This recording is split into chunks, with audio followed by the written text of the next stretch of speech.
Bienvenidos a nuestra edición de Notidiario para el día de hoy.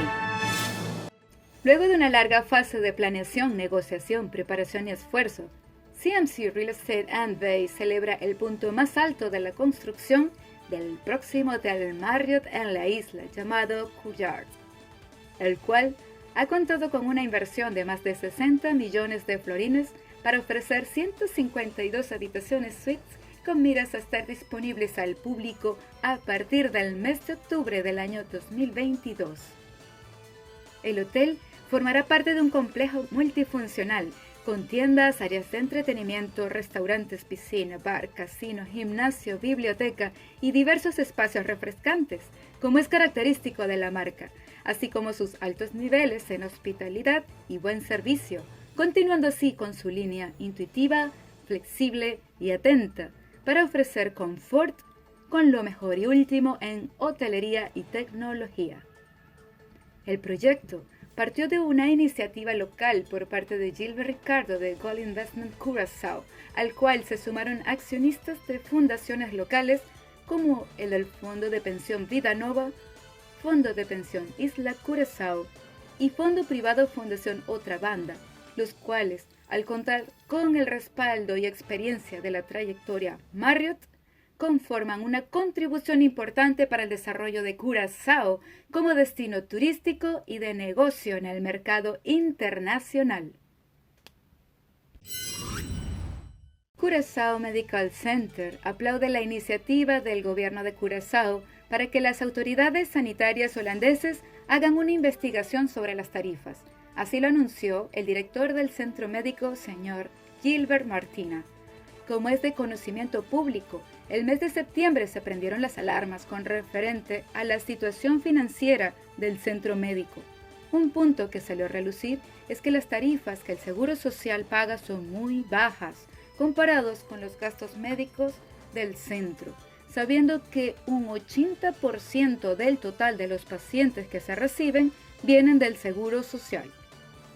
Un estudio realizado por una institución financiera determinó que la tarifa diaria debería ser de 1.542 florines y actualmente el Seguro Social está pagando entre 300 a 700 florines, ocasionando así un déficit muy grande cada año. Cabe destacar que el gobierno ha informado referente a la designación de un equipo nuevo para atender esto con un plan de acción de acuerdo al caso.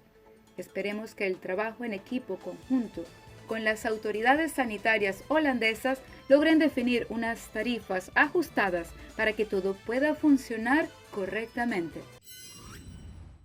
Los choferes del transporte público están indignados con la aplicación del programa de emergencia Now, debido a que son muchos los formularios que deben llenar y hasta cursos que deben hacer. De lo contrario, no califican para conseguir la ayuda, además de todas las reuniones y tiempo invertido. Así lo indicó el presidente del Sindicato de Transporte, el señor Andrés Everett, quien también dijo que tienen pendiente las elecciones para escoger la nueva directiva, la cual discutirán en una reunión que tendrán el día de mañana, sábado 23 de octubre. Continúa mencionando que tales obstáculos entorpecen la aprobación del programa y que cuando ya creen que han llenado todos los estatutos, se encuentran con que tienen que escoger uno de los cursos que el gobierno ofrece, ya sea de impuesto, empresa chiquita o mi negocio. El señor Andrés lamentó que no fueron invitados en la apertura de la parada de bus digital ubicada en Mahai el miércoles pasado, donde estuvo presente el gobierno completo.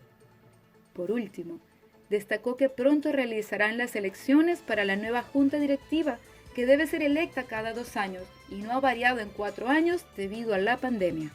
Y ahora, nuestras noticias internacionales. Venezuela comenzará la vacunación contra el COVID-19 para niños mayores de 12 años. El presidente Nicolás Maduro dijo el jueves que la inmunización de menores comenzará a la par del regreso a clases la próxima semana. Empiezan las clases el lunes y empezamos a vacunar a los niños, pues, a los crecientes. Antes llamados adolescentes, ahora son los crecientes. Y jóvenes. Y con el sueño de empezar muy pronto a vacunar niños mayores de 3 años. Maduro no precisó qué vacuna será aplicada a esta población. El anuncio fue realizado tras una reunión con el viceprimer ministro de Cuba, Ricardo Cabrizas. Venezuela recibirá este año 16 millones de vacunas cubanas Abdala, cuyo esquema de inmunización requiere 3 dosis. El país petrolero inició en febrero pasado su campaña de vacunación empleando los fármacos ruso Sputnik V y el chino Sinopharm. Según el gobierno, se ha vacunado al 56% de la población y la meta es proteger al 70%.